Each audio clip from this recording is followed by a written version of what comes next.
The views expressed on the following program do not necessarily represent those of this station or its management. This is the Stockwell Roueche Show, giving you real-time information you need to make educated decisions about buying and selling in the world-renowned Twin Cities. Now your hosts and real estate experts, Jason Stockwell and Josh Roueche. Crowdfunding, what is it and is it for you? Special guest today, Marshall Saunders, a partner. Yes. And I'm Jason Stockwell with RE/MAX Results. Josh Roueche, RE/MAX Advantage Plus. And you're listening to the Stockwell Roueche Show every Sunday at 10 a.m. here on AM 1280 The Patriot. And we have another great, valuable show for you today, giving you valuable information to make you stronger, safer, and smarter. That's our goal.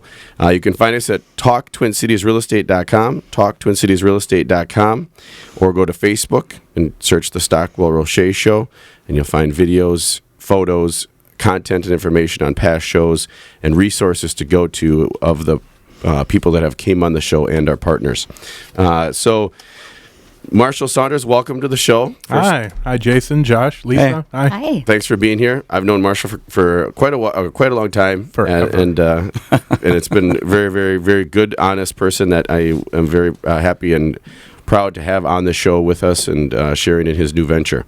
Lisa Swanson with Envoy Mortgages here with lending updates and a partner of the show. Lisa, how you doing? Great. Good morning, everybody. Good morning. Welcome. Thank you. And Josh Roueche. Yes.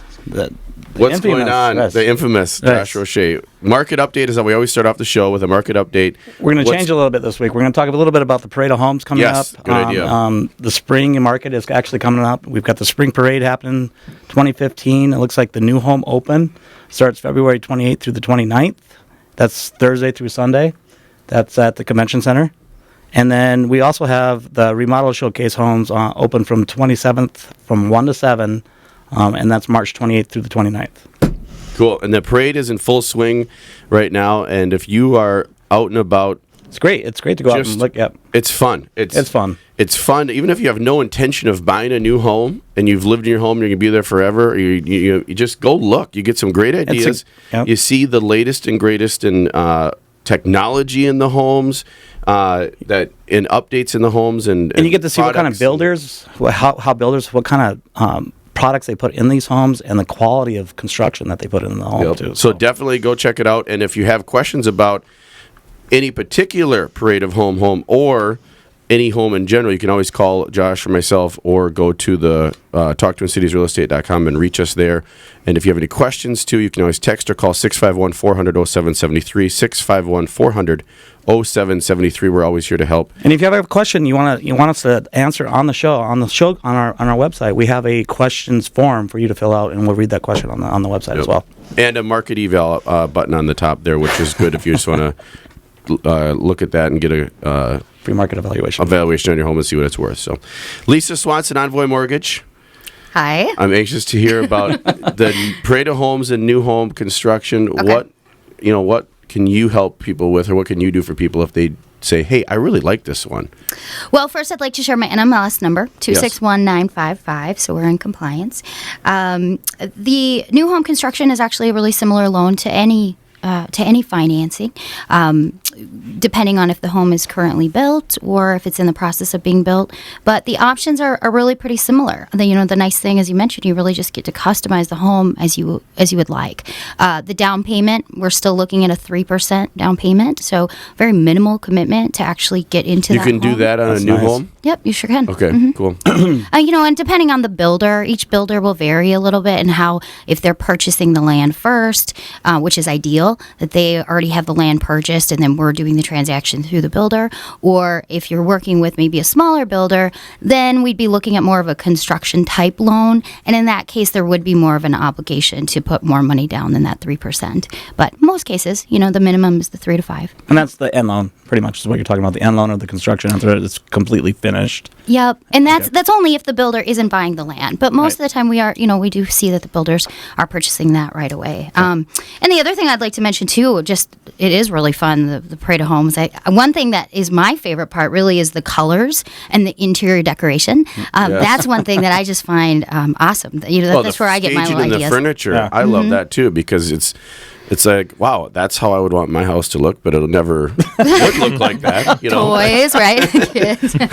Right. So yeah, that's one thing that I've really enjoyed, throughout the years, but this year in particular is pretty cool. Cool. Good. Well, so go to talktwincitiesrealestate.com too and reach out to Lisa if you want with any questions about financing related. And she's happy to help with that as well.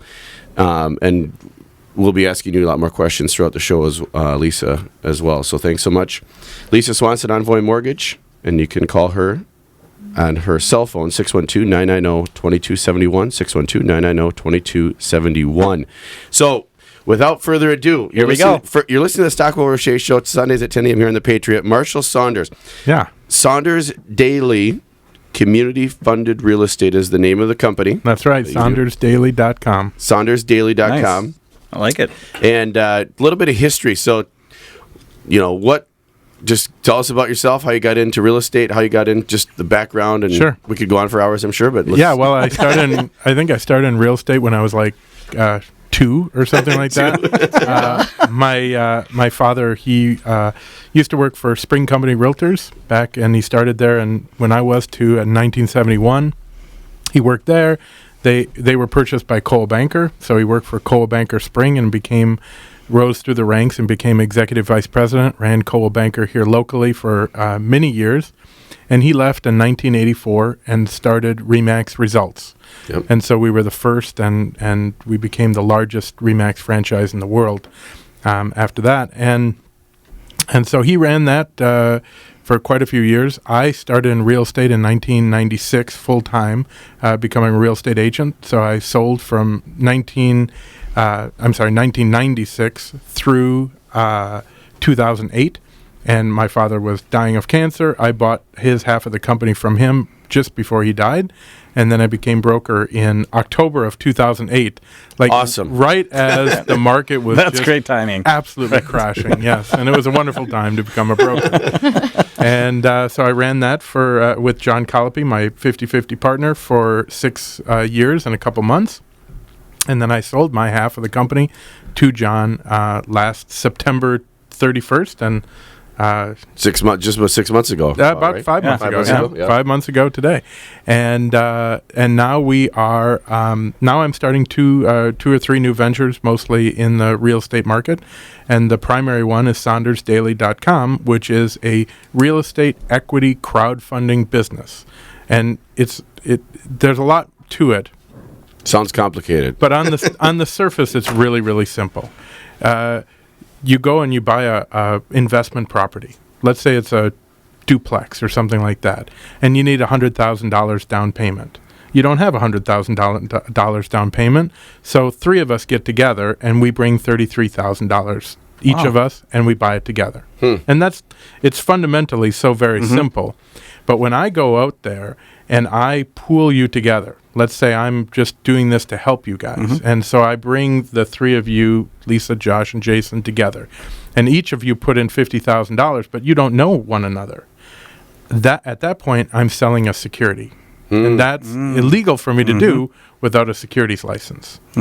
And so that's the wrinkle in this. Oh. And in 2012, Congress passed the Jobs Act, which allowed people like me to do this and to pool you together under Article 2 of the Jobs Act, pool you together and help you buy real estate or help you buy really anything, and you're an actual owner. So you got stakes in it. You are a real owner. You can inherit it. You can give it to somebody. You are an owner of this real estate. You don't just own, kind of part of a company that owns a company that owns the real estate. And so that's the whole concept, is bringing a group of people together. The reason that it got the word crowdfunding, it started with a concept called crowdsourcing, which is when people... Isn't that internet where they were doing the coding? Yeah, exactly. I'm not technically savvy at all. Yes, you are. You are. More than but I've the heard average that person. before. Exactly. It's when these coders, these people who are making really, really hard computer programs, they'd go out there and they couldn't solve a problem. They'd come to some glitch and they just couldn't figure it out. So the idea is they put it on all these message boards all over the world, and suddenly they have 500 or 600 million people on those user boards looking at this problem, suggesting things, and within hours, these complicated problems that had stumped companies for months would be solved. And in a much lower level, we see crowdsourcing here. There's some local restaurant in Elliott Park. Recently, their stove went out, and they couldn't afford to buy a new stove. It was in the newspaper and on the news, and he tried for a month to get the customers coming in to donate to it. And he put it on Kickstarter. In like 2 hours, he had raised $5,000. Wow. These aren't people, they don't own part of the gas range. They don't own part of the restaurant. They just give the money, and they can come in and they can get little benefits like a free hot dog or something. Crowdfunding, the idea is the same, is that we can do so much as a huge group of people, as millions of people acting together through the internet, through technology. We can do things that usually only were possible by very, very wealthy people or big, huge corporations, right? So we can own part of the IDS. We can own part of this, and we can get the benefits of that money and that investment, not just very, very wealthy people or large corporations. That's great. The only thing now is that you can actually be an owner. That's through crowdfunding and the Jobs Act. And that's, we got a lot of questions actually I have about this. One is it, do you get a lot, and we'll get into this after the next segment, but do you get a lot of pushback, or is there any negative from the wealthy or the corporations, if you will, that don't want to see this type of stuff going on because they want to maintain control? Or is it something that Microsoft kind of, and all the tech world led the charge by saying, hey, free data at some point, but there's at some point you got to kind of have some control and some, Well, like all pushback, some of it's accurate, right? Some of it's worthy of pushback. What we're seeing is not so much the wealthy people or the large corporations. The traditional investment world, like you're talking Merrill Lynch, yes, like kind of traditional brokerage houses, they're pushing back. But a lot of the issues that they bring up are valid. Like, how are we going to control this? Yes. Anyone just runs out and calls themselves crowdfunding? And there's a lot of opportunity for people to be taken advantage of in that, and that's why we have good people on our show that do good things, not the ones that are going to take advantage. So a lot of the pushback is valid, and I think the SEC, the Security and Exchange Commission, has a huge job in front of it to maintain control of this Leviathan. And they're probably doing it, and we'll get into that more about the timeline of how this is going on, because it's not just like Marshall said, you can't just start one up tomorrow. There's a process. Crowdfunding, what is it, and is it for you? I'm Jason Stockwell with Remax Results. Josh Roueche, Remax Advantage Plus. We'll be back.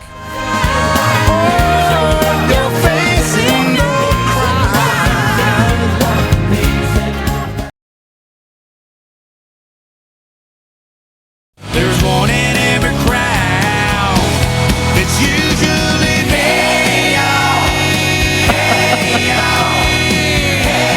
I like that song. Chris is good at that. Yeah. Welcome back to the Stockwell Roueche Show. I'm Jason Stockwell with Remax Results. Josh Roueche, Remax Advantage Plus. Crowdfunding. What is it, and is it for you? Marshall Saunders with Saunders Daily, community-funded real estate crowdfunding company.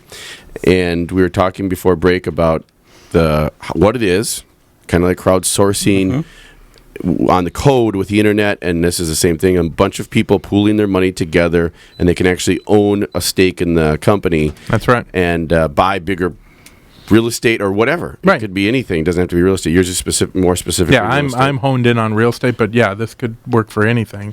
And the question that we were talking about a little on break that I wanted to see is your company live today? Is it going right now? It's going right now. You can't go to our website and actually invest in something. You can or cannot? You can't right now. It'll be in probably a week from now. A week from now, okay. Right. And then you can go there and you can choose your fund. Like we have one fund that's Twin Cities residential real estate, which is single-family homes, duplex, triplexes, all the way up. We have a really cute fourplex. We have a 33-unit complex in Richfield. wow. We have a 36-unit complex in North Minneapolis, really great properties. And so you kind of decide which fund you want to be a part of. That's kind of cool. Okay, so you already own these. Yeah, right. The company already owns these then? That's Okay. right. Okay, so I want to get into the details of that. Yeah, I mean, that's because interesting. if you're out there and you're investing, if you're investing in real estate or you're investing in stocks or you have your 401k and you have all these things, what would be, an advantage, Marshall, to this over those things? Is it a better return? Is it more control? Is it just a diversification factor? What's the reason? Why would Right. Josh, or why would you out there, loyal listeners, why would you want to invest in this potentially? Sure. And just like any investment, it has its pros and cons for you as an individual investor. It doesn't have a lot of control. We're going to own this real estate and collect rents for 7 to 10 years. You don't really have the ability to go, oh, okay, I'm out of here. You do have a share of stock in the overall LLC.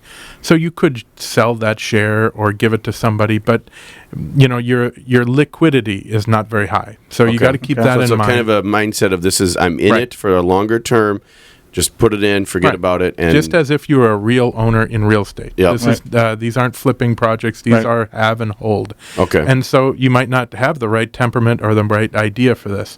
This is a great diversification tool. If you have some money in investments and you want some that are based in pretty solid real estate, nothing is safe in the world, right? And so I don't use the word safe. So is it guaranteed that I will get a return? No, there's no guarantee. For you, Jason, yes, but no one else. No one else has a guarantee. So no, it's not guaranteed. And some of the returns on investment are decidedly unsexy. We're talking about a cash on cash return of about 6 or 7%, and over the course we do leverage every property with financing of about 50%, and so when we sell it in 7 to 10 years, it can mean a good 27 to 30% return on your original investment, but after 7 or 10 years. Yep. So you're talking about an IRR somewhere in the internal rate of return somewhere in that upper 7s to maybe on a good good turn of Gotcha. events low 9s. So not really too sexy. A lot of hedge fund people are looking for like 20% Right. internal rate of return. Oh, okay. I was just saying, what is it compared to Yeah. other investment options? A hedge fund. But for stabilized real estate, the absolute pie in the sky is about 10% internal rate of return. Okay. And these are very stable. We're buying tried and true real estate that's been there for a long time, has many tax returns showing, returns and expenses. Nothing is too risky. Yep. And so we're hoping, since it's undergirded by real estate, people feel like, it's better than a bond. It's Better return than a bond? Much better return than a projected bond. return than a bond? Okay. Right, better return than a certificate of deposit. So if they have, $50,000 invested, maybe put $20,000 into our real estate funds. That's what we're hoping for. Huh. Cool. And the other question I had is, as far as you said, the SEC, SEC, right. which is, when I think of that, I think of like the Wolf on Wall Street kind Think of of stuff Yep. where Yep. watch out, Yep. they're the watchdogs Wolf kind on of Wall deal. So you can do it in Minnesota, you can do the crowdfunding in Minnesota, and it's, and you start a company. You said you had to have a securities license, correct? And you have to- do No. this? No. Here's the deal, and something we should cover right away is not everyone can participate in our funds. You have to be an accredited investor, which means that you need to have an individual income of $200,000 a year, or a family income of $300,000. So let's say you make $175,000 and your spouse makes $125,000. You would then be accredited, or you have to have $1 million of net worth, not counting your primary residence. Wow. Sounds like this is for the rich, Marshall. Well, not really rich, but Pretty darn good, right? My neighbor is a cardiologist, and he makes about $250,000 a year, and Yep. he's the only person that makes income in his household, and he's got $30,000 to put toward real estate. He Yep. doesn't have enough to go out and buy an Right. 11-plex, Right. and he doesn't want to be the property manager. He Yes. doesn't want to buy a duplex and have to deal with leaky toilets and whatever.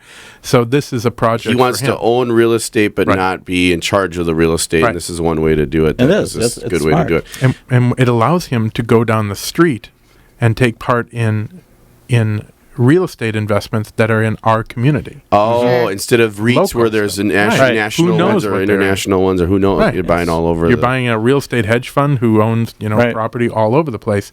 This is something where every quarter he gets a full list of all of our holdings, Yep. all of the holdings that he's part owner of, and he can drive by and he can partake in owners' meetings and owners' parties. We have get-togethers. We have Facebook groups. Any number of participatory activities. And if you wanted, if you put, let's say you're putting $30,000 in or $50,000 or whatever you're putting in, and you say, you know what, I want to just make sure this is legit. I want to make sure that they really own this. You can drive to the property, probably Right. look at it, drive and say, well, it's there, it's standing. Right. And then you look at the ownership records and you say, okay, they own it, I'm in it, and I have my share. Right. So there's no funny business or able. And my firm belief, and part of the philosophy that drives what I'm doing here, is that our big economic downturn that was primarily driven by a loss in value of real estate, a large reason that happened is because the risk was over here, and a million miles away were the people that owned the risk. And the risk kept getting packaged and repackaged and Yeah. packaged and repackaged in the forms of weird bonds and hedge funds. And so the people that owned the risk, that were actually taking the risk with their money, had no idea what their risk was based on. And if we bring lending and investment closer to the actual investment, the knowledge of that will be so much greater, and the likelihood that things go on and you make crazy investments in something that you should have known was incredibly risky, that is less likely. Yeah, because you're right in it and you're Right. close to it, and there's not, like you said, 10 or 5 different chains of reactions that go on all over the Right. world with someone else, and every time someone looks at it differently and it's repackaged. Right. That reminds me of the Wolf of Wall Street as well. That's exactly what was happening, yeah. If you haven't seen the movie, I'm not endorsing the movie necessarily. I don't want to make it, Especially not for kids. but it's based on a true story, and it's just it's not at all appropriate in many ways as far as the content. Sure. But the story itself is amazing of what they were doing, and that's why And how they were getting away with That's it, why right. the SEC. That's why they have these watchdog organizations to make sure that people are not taken advantage of. So, the other question, as far as So you're doing all kinds of real estate. You're just not doing just residential. Are you doing commercial complexes? We oh yeah, you said you had 3 tabs on the website to invest in. Right. One was residential. And small commercial. Small commercial. We don't do large commercial like big, huge office buildings or Okay. something like that, but a small office building here and there. And then we also have developments. We have some new developments going up that That's are great. really interesting.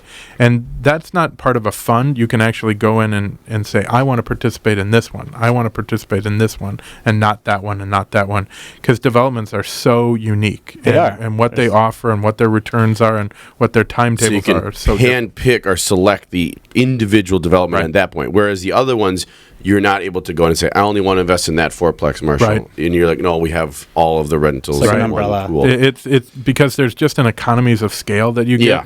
So we can have our own in-house management. And what I feel is, that neighbor that lives next to me that has, $50,000 to invest, if he went out and spent that on income-producing properties, he'd actually get a less return than he would going with us. Because Really? we have an economies of scale. We have in-house yes. management. We can do things that so much cheaper than he could do it individually, not to mention the time and the headache and all that of actually owning property Yep. directly. But, there's the 2012 Jobs Act. That was meant for not only accredited investors, but it also meant for everyday investors, the true crowd. And what it gave the SEC 270 days to come up with the requirements of true crowdfunding. Well, now it's been like 1,500 days and they still haven't done it. And because they're having trouble getting their arms around what this will all mean and how this is all going to work.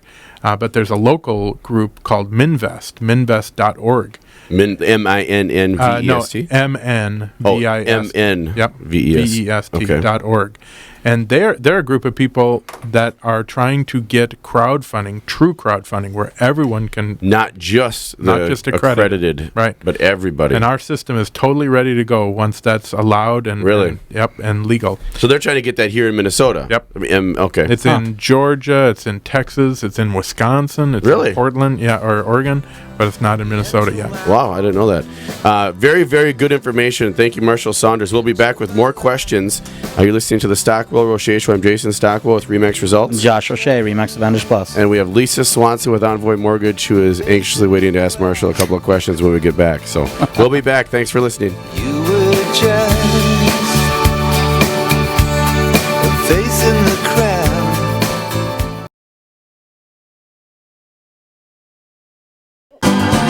I knew the stranger in the crowd, and I would be strangers no more.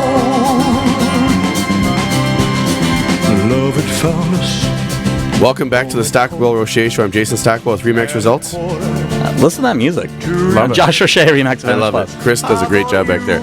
Crowdfunding, what is it? Is it for you? Special guest Marshall Saunders is a partner and owner of Saunders Daily, which is community-funded real estate, and is crowdfunding. We're learning all the nuances and details about this latest or you call it technology, you could call it I'm quiet today. I'm listening. This is interesting stuff. Investing tool. I'm soaking this in. All kinds of, and it's probably been going on for a while. Yeah.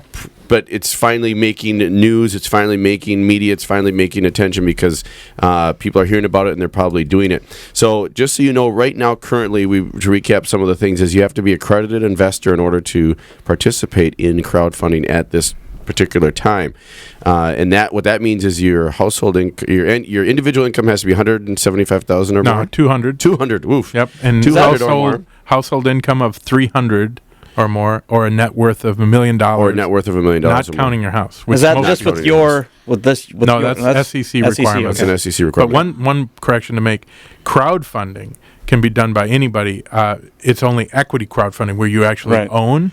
But you can go to Kickstarter and you can help out a restaurant. You can help out a friend. So you can. but you So can't own anybody can go and crowdfund, no matter what they make.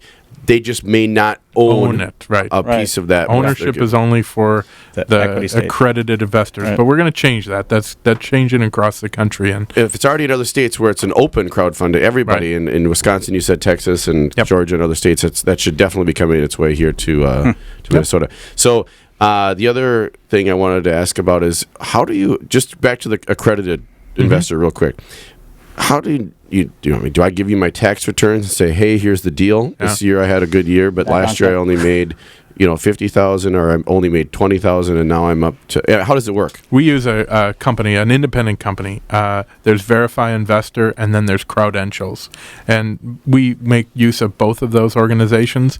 And they get on the phone with you. It can take as little as 15 minutes. If you have a CPA, or if you have a lawyer that you work with, or an investment manager, and those people are willing to write a letter on their letterhead saying, yeah, this person is well qualified, then you're good to go. So they don't have to divulge all their personal taxes at that point? If you don't have that, then you got to get into detail. That sounds like the old days. Then you get into tax returns. With lending, when you just send in a CPA letter, and yeah, that's right. Yeah, good to go. Well, the CPAs are held at if they're going to say someone's approved and they're not, and the SEC monitors this huge penalty. I can't imagine they would ever want to do anything like that. Well, they could lose their jobs. Yeah, pretty bad penalty. So that's accredited. And so how we were talking to break, you said a number. How many accredited investors are there in the United States? It's about 8 million. Give or take. 8 million accredited investors. Accredited investors. Does that mean that they have stood up and said, hey, I'm an accredited investor, or does that just mean that based on their income, they would be an accredited investor? Based on your income or net worth, there's only 8 million people who qualify, and only 3% of those actively invest. There's really 3%? There's a lot of people that have 401k plans who kind of passively invest part of their income, but that actually go out and say, I'm going to buy this stock, or I'm going to buy that, or I'm going to seeking out individual investments for their own purposes. Which is, if you listen to like Robert Kiyosaki and Dave Ramsey and people that get into investing and talk about that, is you have to, in order to really be safe or secure in your, as you get older and as things go on, you have to be running your own some level. Of course, I'm not saying abandon, your 401k and your company option or whatever that may be. But if you're not doing your own personal stuff, you should be doing something on that level. And this is a tool. I think it's great because it allows someone who may never want to touch a rental real estate or a commercial real estate or anything that you still have a vested interest, right? But they can get involved in it and own it and diversify instead of only having that 401k option. Or you take someone like you said that wouldn't be able to buy an 11-unit building, and now they can, and they can get those benefits and the economies of scale. I mean, just a lot of good stuff for you. If you're thinking about this or have questions about this, go to talktwincitiesrealestate.com. Email or text or call in 651-400-0773, 651-400-0773, and we'll be happy to put you in touch with Marshall, or you can email us and ask questions and go to Marshall's website. There's a lot of good information about crowdfunding. So, question. Lisa's over here tapping me on the shoulder. Lisa Swanson, a great loan officer. So if you're ever looking for refinance or loan, call Lisa Swanson. But what did you want to share with us, Lisa? Oh, well, just a couple things. First of all, I was just reading, Saunders, as you're kind of sharing some things. So one thing, Marshall Saunders. Well, sorry, we only I known him long enough to call him Saunders. I apologize. Oh my goodness, I'm getting nervous now. It's actually Mr. Marshall Saunders for you now. So. Well, anyway, I'm seeing that crowdfunding. Based on the World Wide Web, I'm finding some information. Obviously, it's nothing new.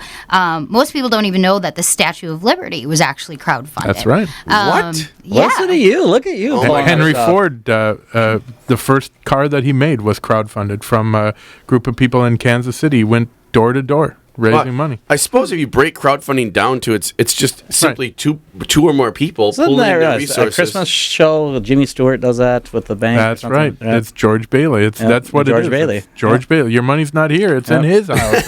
His house. That's right. His house. Right. That's how it works. Wow. And then the difference today, of course, is that we have more access to people, through the media, where yes. and so that's why it's changing, and obviously probably getting the attention it is. But so when it comes to your the people that potentially can qualify as investors, is it only income qualifying based? Is there any credit? Is there tax things? I mean, is it just simply that one? For the accredited people? Yep. It's income or net worth. That's it. Okay. There's no tax credit or no credit score qualification or anything like that. Cool. Yeah. Okay. I think, my opinion, and Marshall probably agrees with this, and is that when it's open, I don't know what the term was, when it's not accredited, true crowdfunding, when it's true crowdfunding, when that opens up, that means theoretically I could say, hey, I have $5,000. I have $4,000. Right. That is where it needs to be, because the one percenters out there, they're accredited already. They're already doing well, and they can invest. We need it so that the true crowdfunding, where anybody can actually get involved on a small level. Now, then that's where you would come in, I suppose, as the owner, Marshall, or partner in your business there. It says partner on your card, so make sure. So your partner, right? You have a Jason Daly is my partner. Okay. He does so that's the Daly. Technology, I didn't get that. Okay. yeah. So anyway, but that's where you'd come in and say, hey, you would set a minimum maybe, because you don't want a $10. You may not want a $10 share on for a or something like that, right? Yep. So there would be some minimums in that case. We have minimums now, but they're usually like $5,000 or $10,000. Yep. When true crowdfunding, when anyone could invest, those minimums would probably be going down to the $1,500 or $2,000 level. Wow. Yeah. I didn't think it'd be even. I assumed like $20,000 or $10,000 maybe. But yeah. I mean, the whole idea is for this to be open to everyone. However, when this does pass, there will certainly be limits. Limits on the state or the SEC will say one individual cannot give any more than $10,000 a year to every crowdfunding. I mean, all told, all crowdfunding money could only equal $10,000. And me as a crowdfunding company, I could only raise $1 million a year from non-accredited investors. There will be controls. Oh, there are controls on the true crowdfunding, because they need to find a way to make sure that no one's And taking advantage of it. Yeah. It'll need to be registered to the state, and I'll need to, on a monthly basis, probably show the state or the federal government my accreditation and all that sort of stuff. But can you imagine how many people that costs, that takes to run something like that at the SEC? And that's why the SEC, they can be put down. Yeah, they're trying to figure this out, and they're trying to figure out if they have enough staff and what it's going to take to monitor something like this when everybody in the world can be an investor. So here's the question I have then. You know, I say names not to talk just because I know Morgan Stanley and you got what are some other Prudential and Merrill Lynch. Yep. So are they going to get involved in crowdfunding then? I don't think so. I think that crowdfunding is a way to go if you're not a hedge fund. Not a securities company, and they're already securities company. They see this as a lot of competition, and so they're going to do whatever they can to stop us from being in the marketplace. I'm sure. Yeah, that makes sense. I think it's going to become so ubiquitous that, let's say a person goes out and they're trying to get a loan for their house, and they get denied. Maybe they're really brand new in their job. They go to a crowdfunding site and they jump on there for a $200 registration fee, and they say, "Hey, my wife and I work here. We make this much money. We'll take out a loan for this. That's very interesting. We'll give you 9%, and then everyone either contributes or doesn't. Wow! And if they hit their funding goal, cash, all that money comes out of their accounts into them, and they buy the home. That was very fascinating. That could actually happen. I'm thinking about the logistics of it and how it actually works. I'm like, that could work. That's happening. And you don't think that because normally you got to go out and find some individual or a company that's going to loan you on a contract for deed, and you're talking a very small group of people. That's right. And now that would open up open it up. That's another option. Cool. Hard money. I mean, that's right. It's just another option for you. Yeah. Cool. Awesome. Well, you're listening to the Stockwell Roueche Show. I'm Jason Stockwell with RE/MAX Results. I'm Josh O'Shea, RE/MAX Advantage Plus. Marshall Saunders is here talking about crowdfunding, and Lisa Swanson with Envoy Mortgage. We'll be back. Thanks for listening. This crowd,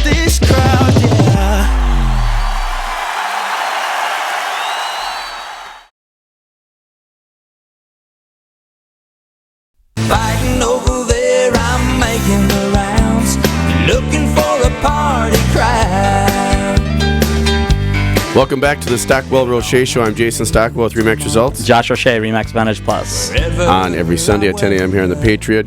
Marshall Saunders, you're listening about crowdfunding is what we're talking about today. And upcoming shows just for the next few weeks. We're going to have a show on credit repair and buying new construction.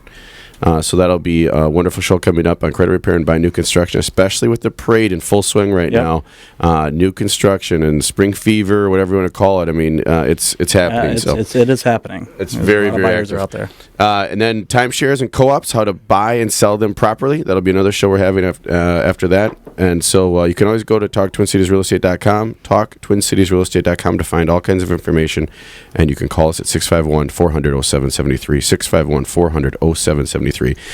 Josh and Marshall and Lisa, I have something that I want to propose to you. I want a Ferrari. I've wanted it for a long time. You want me to I want you to crowdfund. No problem. To figure this out. I'll give $1. I got 50 cents in my pocket. So we learned in last segment that the Statue of Liberty was actually purchased Good job on that, through crowdfunding. That's amazing. But back to Marshall and the crowdfunding.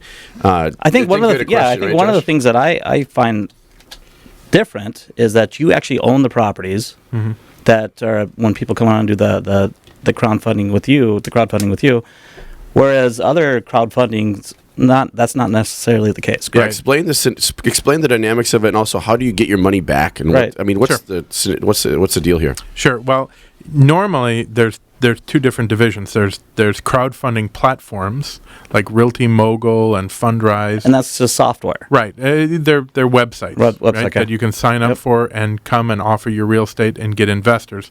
But they only own the website. And then there's people that actually own the real estate who might use that website. We've decided to be both. We've decided to actually be the owners of the real estate and the management company that oversees all of that, and also run our own platform. So just explain that scenario. You've already purchased properties. He already owns it. So your company Saunders Daily owns them. Is that correct? It's one of two ways. Either we already own them, or we have them under contract and we're going to close soon. Okay. And we want to get all the funders together to actually close. Got it. So if I was somebody that wanted to go buy a house and I wanted, I just like we talked about last segment, for some reason I can't get financing. Mm-hmm. I could come to you with your corporation, your business, and you guys would go out and buy that. Not right now. We don't do that. Not yet. That's right now. maybe for the Yeah, true that's crowdfunding. kind of like seeing down the road. What we do is we just find really good income producing property, whether it be a single family home that we can rent out or a fourplex. We want it to get at least 5% cash on cash return, and that's figuring a 5% vacancy rate, 8% management fee. We have a whole bunch of given numbers, and if we get that return, then we put it under contract. We put it on our website, and we go, "Hey, this is part of our fund," Nice, yep. and people keep giving to that fund, and we go out and buy it. Huh. And every fund has a certain year. So right now we're doing the 2015, single family fund and Yep. multifamily fund. And the idea is that we're going to close that out at the end of 2015, because back to your question about how do people get their money out, we give returns on a quarterly basis. And so every quarter we write you a check for however much is your appropriate amount of rental income. And then we want to sell every property in 7 to 10 years. I'm the general manager. I get to decide when to sell. When to sell. Because, So you're not going to have another repeat of 08 and then be like, sell. everybody's getting out of the market. That's Right. exactly one of the reasons that we started this, is so that we could keep our heads on when it comes to tough Yeah. markets like that. But if I go outside of that 7 to 10 year time frame, I got to go back to the investors and I got to have a really good reason why we're not following our prospectus. Yeah. But within that 7 to 10 year, I can sell when I think it's right. So you sell then, And then let's say everyone there's a gets their profit, money and back. then all the people get their share, Right. their profit on that. Now, you're not a CPA. I'm not a CPA. Josh, Lisa, we're not. Is there tax advantages There's gotta to be. these from an investor standpoint, or is it? The tax advantages are exactly the same as if you went out and bought a property. Right. So if you owned a rental property, So the It'd depreciation. just be the percentage that you own. right, correct? exactly. So if you own 10% of Yep. this overall fund, you get 10%. That of is the very combined good, because any of depreciation. you out there, if you're listening, if you have an income and your W-2 income, a regular income coming in, you are not able to write off unless you own something to depreciate. This gives Right. you the ability to do what the investors are doing, real estate investors, and depreciate the land, or not the land, I'm sorry, the building Right. and the stuff inside and then what else do you can Yeah, capital improvements. Yes. But I would tell everyone, talk to your tax professionals, Right, because, right. there's a lot of different things. We're all in the real estate business. Yep. So we can all take that off of our taxes for real, right? If you're a dentist for a living, you can passive income can only offset other passive income. Got it. So if So you it's- made $10,000 from stocks and you had $8,000 of depreciation from this real estate, well then you only have $2,000. I get it. Passive, I was trying to simplify the tax Just code talk to your myself. CPA. Never do it. Not gonna do that. It's not going to work. It's impossible. So the other question I had is, we were talking a little bit, and I know some people may watch the Shark Tank, another non-endorsing the show, but it's Oh, yeah. actually a pretty cool show Yeah. sometimes. And there's some, there's bad eggs in anything, and there's some negative perception. And when I heard of crowdfunding, I thought of MLM and Right. pyramids, and I thought of Bernie Madoff there briefly, and I was like, how do what's going on to prevent that, number one, and then from you, Marshall, I know that would never happen, but what Right. can you assure us that is going on locally with your company? Well, and I can tell you, there's going to be a lot of bad actors in this. And Really? that's what fuels a lot of my fear, is that I'm going to be out doing this in the name of crowdfunding, Yep. and then there's going to be 5 guys out there ripping people off right and left in the name of crowdfunding, and I'm going to get besmirched with that same reputation. And I think that's just going to happen. And it's an investment vehicle. It's not an MLM. It's not a multi-level marketing or anything like that. It's just a true way to buy. It's actually happened in real estate for years and years and years. We've called it real estate syndication, and it was only open to people who you had a very close relationship with, a professional that relationship. you knew. Right. It was Now called it's- private placement. placement. So a private placement memorandum was introduced, and so it's gone on forever. Now the only difference now is I can do this with people that I haven't had a previous existing relationship with, Right. and I can broadly advertise it. Like I can have a website, and I can advertise in newspapers and stuff And like Marshall Altest is legitimate, one of the honest, and no one's gonna get screwed over on anything. He's a very, very good guy. Quick question too, and I just thought of this, and we may not have time as we're wrapping up here, but a REIT. Yeah. Is this, what's the difference here and what's going on? Because hedge fund owners, I know, are the wealthiest people in the world, some of the wealthiest people. Right. But what's a REIT and what is it compared to this? It's very, very close. It's very close to that. And REIT stands for Real Estate Investment Trust. Right. Yeah, Real Estate Investment Trust. In a real estate investment trust, you own stocks in the company. And so in the LLC or the organization. And then they go out and they own stocks and they buy stuff, whatever they want. Here, you actually are an equity owner of the real estate. You own a share of the LLC that owns that actual real estate. So it's one more. So basically, you're investing in, from it sounds like investing into the company, and the company's going out and doing whatever. You're actually investing in that property. Exactly. You don't care how much my company makes money. Right. It's totally meaningless to you. You care how well the real estate does. Right. Okay? Yeah, that makes sense. So if I go bankrupt as a company, that means nothing to you. You still own the real estate. Right. No. Whereas a REIT, you're investing in how smart is that company, how can they keep their expenses down, how much money is that So it's REIT one more piece of control or one more for the investor, I'm talking about, than a REIT. It's one more leverage. They have a little localization. More yes, I got it. Cool. And plus, REITs take a lot of. I mean, you got to have a lot of money, right, to pull up for a REIT. I mean, yeah, and also they take a lot of money. I mean, they take a lot of off the. They on their fees and stuff. Really nice. Yeah. So, Marshall Saunders, thank you so much for being here. It was an honor, sir. Really honor having you on the show. Saunders Daily. You can check it out. Go to talktwincitiesrealestate.com. Go to the Stockwell Roueche Show on Facebook to find photos, videos. Lisa Swanson, thanks so much for being here. Thanks for having me. Do you have a joke real quick? Oh, I don't think we have time. I'm sorry. So it's a complicated joke. I don't have a joke, but we'll be back next week. Thanks again. I'm Jason Stockwell with Remax Results. And Josh Roueche, Remax Advantage Plus. Have a great week, and remember, love yourself and love others.